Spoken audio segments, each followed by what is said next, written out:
작년 12월 녹십자 수의약품 본사에 다녀왔는데요. 어쩌다 보니 영상을 지금에서야 올리게 되었네요. 가서 실험실도 구경하고 담당자분께 궁금한 것도 질문해봤는데요. 오늘은 그 중에서도 구독자분들께서 궁금해할 만한 것들 위주로 추려봤습니다. 저희는 녹십자 수의약품이라는 회사고 사무실이 용인에 위치해 있는데 공장이랑 물류시설 같은 거는 이제 예산, 일단 사무실부터 우수사원들 소개시켜주는 공장님 여기 계시고, 좀 저희 지랩이라는 브랜드를 만들어서 여러 가지로 되게 성장시킨 부분이 있어가지고 쪽은 회사에서 나온 제품들 DP 해놓은 공간이거든요. 지랩 제품들.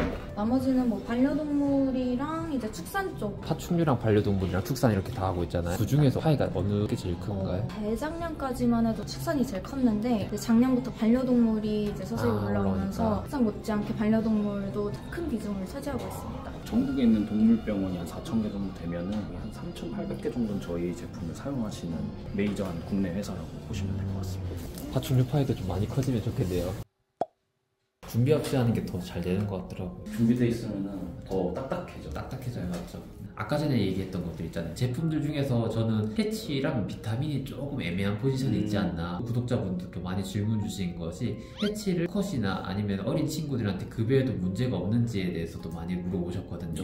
비타민 같은 경우에는 어떤 목적으로 주는지 잘 모르시는 분들도 계시고, 일단은 파충류 사육 트렌드가 대부분 개코 쪽으로 많이 집중이 되어 있는데, 비타민 제품들이 야행성 도마뱀들에게는 큰 영향을 안 미친다, 그래서 디스리가 필요 없다라는 이야기들도 옛날에는 들은 얘기들을 많이 했어요. 요새 트렌드는 해외도 그렇고 국내도 그렇고 디스리를 무조건 챙겨주는 분위기고, 특히 비타민에서 지용성 비타민이 중요한 이유들은 비타민 A 같은 경우는 직접 소화를 해서 쓰지 못하고요, 베타카로틴이라는 전구체를 얘네들이 흡수를 해서 그걸 비타민 A 형태로 변환해서 사용해요. 그래서 비타민 A 같은 경우에는 파충류들 안구 쪽이라든지 아니면은 탈피 부분에 있어서 굉장히 많이 도움을 준다고 하더라고요. 탈피라는 도마뱀이기 때문에 비타민이 부족하면은 탈피할 때 조금 어려울 수 있고요. D3 같은 경우는 파충류는 산란을 하는 동물이잖아요. 칼슘 흡수에 무조건 도움을 주는 성분은 D3라고 보시면 됩니다. 햇빛을 봐야 되는 도마뱀들, 주행성 도마뱀이라고 칭하는데, 이 주행성 도마뱀들한테 D3가 굉장히 부족합니다. 실내에서 사육하고 UVB 등으로만으로는 자연광의 햇빛을 받는 양을 충분히 받을 수 있다고 생각을 하지 않아요. 그렇기 때문에 특히 주행성 개체를 키우시는 분들은 비타민 제품들을 꼭 주시는 걸 좀 추천을 드리고요.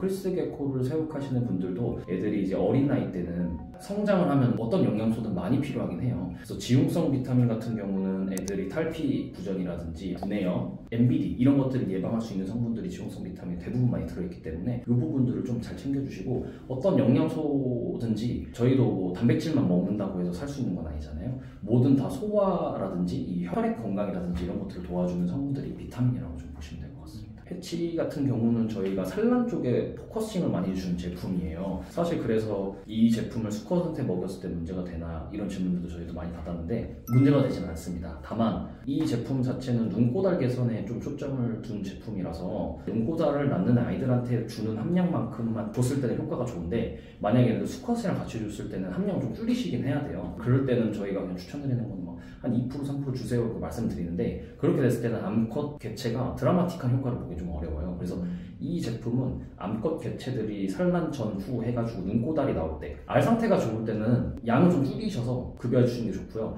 너무 또 과다하게 먹이시면 알 껍데기가 난각이 너무 두꺼워져서 못 찢고 나오는 경우들도 좀 있을 수 있거든요. 그래서 그거는 알 상태를 봐가시면서 어느 정도 급여량을 좀 주시는 게 좋을 것 같아요. 요즘에 사료들 중에서 단백질 함량이 되게 높게 나온 제품들이 많잖아요. 그런 제품들은 출시할 계획이 따로 없으신 걸까요? 요새 이제 이슈가 되는 게 퍼센테이지로 대부분 소비자분들이 판단을 하시더라고요. 단백질 몇 프로가 더 좋은 거다, 단백질 20% 미만 먹이면 안 된다, 뭐 이런 얘기들이 많이 있는데, 사실 정말 잘못된 정보고요. 퍼센테이지 단백질이 높다고 해서 아이들이 잘 크는 것도 아니고, 퍼센테이지가 낮다고 해서 잘 크는 것도 아닙니다. 거기 들어있는 단백질의 종류가 가장 중요한 거고, 단백질이라는 게 필수 아미노산이 되게 중요한데, 그 단백질 소스가 뭐냐에 따라서 아이들이 성장하는 속도가 달라지는 거지, 거기 안에 퍼센테이지 함량으로 사료를 판단하기에는 어려운 부분이 있어요. 항상 보실 부분은 여기 써있는 조단백 함량, 조지방 함량도 되게 중요하긴 하지만, 더 중요한 거는 사료한 원료의 명칭과 그 회사에서 어떤 원료를 사용하는지가 슈퍼푸드를 고를 때 더 중요한 거라고 보시면 될 것 같습니다. 파충류 사육을 할 때 주식으로 쓰는 곤충류는 딱 두 가지가 있어요. 미럼이랑 이제 귀뚜라미인데 그 중에 미럼은 지방 함량이 좀 높기 때문에 요새는 급여를 조금 덜 하시는 추세긴 해요. 그리고 얘네들이 껍데기가 장내에서 소화하기 어렵다 보니까 변에 섞여 나오고 소화 불량을 좀 일으킬 수 있어서 지방이 높다 보니까 많이 먹었을 때 가스가 차는 경우도 좀 있어요. 왜 그러면 귀뚜라미를 주식으로 쓸까를 생각해 보시면 단백질원이 굉장히 풍부합니다. 그리고 파충류한테서 필요한 지방 함량도 적절하게 들어있습니다. 저희는 귀뚜라미만 선별해서 단백질원으로 넣거든요. 그 외에 단백질원으로 사용하는 것들은 크게 없다고 보시면 되고 그런 것들이 저희만의 특별한 차별점? 단백질 소스가 되게 중요하다고 생각을 하니까 단백질원을 어떤 걸로 쓰는 사료인지를 좀 보고 사료 선택하시는 게 좋지 않을까 싶습니다. 요즘에 나오는 사료들 중에서 뭐 다른 사료 얘기하는 게 좀 그렇긴 하지만 동해등인가요? 그것도 좀 많이 사용하지 않나요? 동해등에도 많이들 사용하시죠. 동해등에도 많이 사용하고 좋은 단백질 공급원이라고 생각은 하지만 일단은 단가적인 차이가 굉장히 많이 납니다. 그래서 조금 원가적인 부분에서 좀 부담이 되긴 하지만 소비자분들이 아이들을 급여하실 때 스트레스 받으시면 안 돼요. 개체도 스트레스 받으면 안 되고 주인도 스트레스 받지 않아야지 이 사육하는 취미 그리고 내 개체에 대한 애정도가 더 높아진다고 생각을 하기 때문에 그쪽에 좀 초점을 둬서 개체들을 좀 잘 먹을 수 있게끔 좀 무리해서 귀뚜라미를 좀 사용하는 경향이 있습니다. 슈퍼푸드에 지금 귀뚜라미만 들어가 있죠? 저희 귀뚜라미만 패키징에 그런 내용이 들어가 있어요? 사실 그런 부분이 요걸로 표현한 건데 저희 무화과 제품에도 귀뚜라미가 들어있어요. 뒤에 귀뚜라미라고 적혀 있었나요?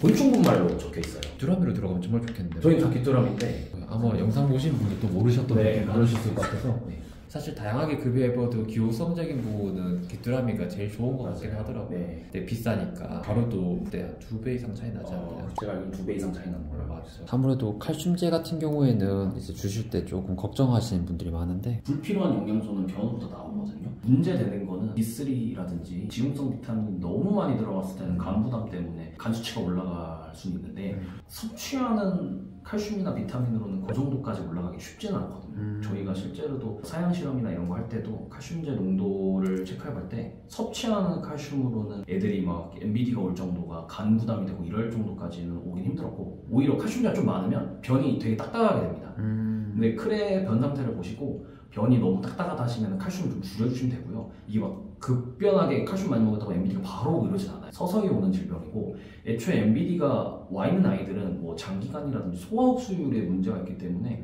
저번 영상에도 말씀드렸다시피 오히려 유산균을 조금 더 챙겨주시는 게 MBD에 더 효과적이에요. 먹고 지금 목 넘김 하는 얘네들이 급여를 하면 식도기관이 기역자로 꺾여 있어요. 그러니까 사람은 먹으면 밑으로 내려가죠. 그렇죠. 얘네는 꺾여 있기 때문에 목을 쳐드는 거거든요. 쳐들어서 이제 목 밑으로 내려가게끔 하는 건데 얘네가 일정 수준 먹다가 목을 들었을 때 이때 건드시면 무조건 토합니다. 그래서 웬만하면 핸드피딩 하시고도 얘네들이 목 넘김을 할 때까지 좀 기다려주시는 게 좋아요. 급하셔서 만지거나 들거나 하면은 뿌액 하면서 다 뱉어내는 경우도 있어요. 근데 이게 되게 건강에 안 좋거든요.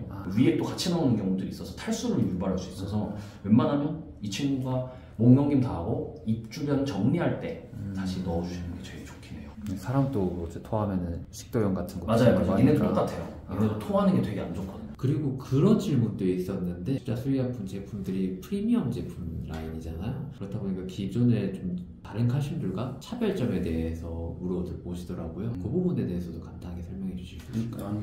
기존 칼슘들은 보통 이제 탄산 칼슘 사용하고 있었는데 코랄 칼슘이 수율이 있거든요. 원가가 좀 높아요. 비타민이 그레이드가 좀 있어요. 휴먼 그레이드 비타민은 다 접목을 하다 보니까 부가적인 부분이 좀 프리미엄. 사실 이게 파충류 영양제잖아요. 치료제는 아니지만 근데 저희가 치료제로 사용하는 경우들이 좀 많은 것 같은데 어떤 분이 아픈 개체를 데려왔다고 쳤을 때 그분한테 뭔가 영양제 한 개를 추천드린다면 어떤 걸 추천드리는 게 제일 좋을까요? 저는 유산균 추천할 것 같아요. 제가 동물병 원장님들이랑 얘기를 해보면 파충류는 이미 질병이 나왔을 때 너무 늦었다고 얘기를 많이 하세요. 70%는 더 이상 리커버리가 안 된다고 하시더라고요. 그래서 파충류는 진짜 예방이 중요하거든요. 그래서 예방하는 습관을 먼저 기르는 게 중요하고 이미 아픈 개체가 왔다고 하면 그 친구는 이미 오래전부터 아팠을 거예요. 그게 보여진 기간은 짧았을 수 있지만 장기간 아프다가 발견이 되는 거기 때문에 파충류는 되게 자연에서 약자예요. 곤충 위에 있는 포식자 단계란 말이죠. 이건 크레스티드 개코 같은 애들은 그런 애들은 본인들 아픈 걸 드러내려고 하지 않아요. 왜냐면 먹힐 수 있고 이제 적자 생존할 수 있는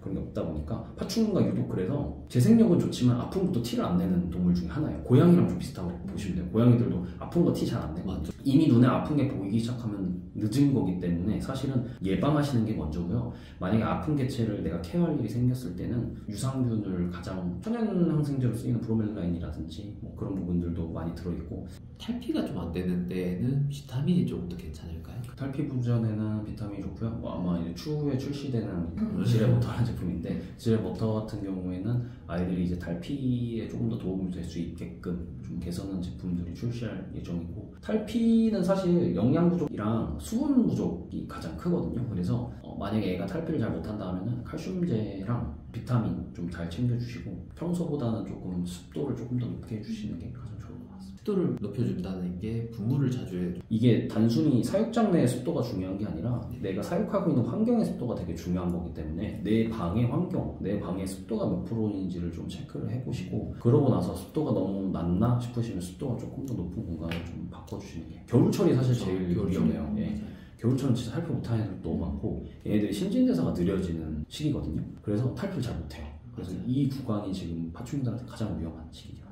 네, 그래서 오늘 이렇게 담당자님이랑 인터뷰를 해봤는데 궁금하신 점 있으시면 댓글 남겨주시면 저희가 또 확인해보고 댓글 달아드리고 그렇게 좀 도와드리겠습니다. 사실 이게 저희가 파충류 용품들 다양하게 접하지만은 이렇게 제품 직접 개발하시는 분이랑 얼굴 마주치고 이렇게 영상을 찍을 일이 잘 없잖아요. 사실 이런 것들 하는 것 자체가 되게 조금 위험일 수 있는데 이렇게 인터뷰 응해주셔서 정말 감사합니다. 네, 감사합니다.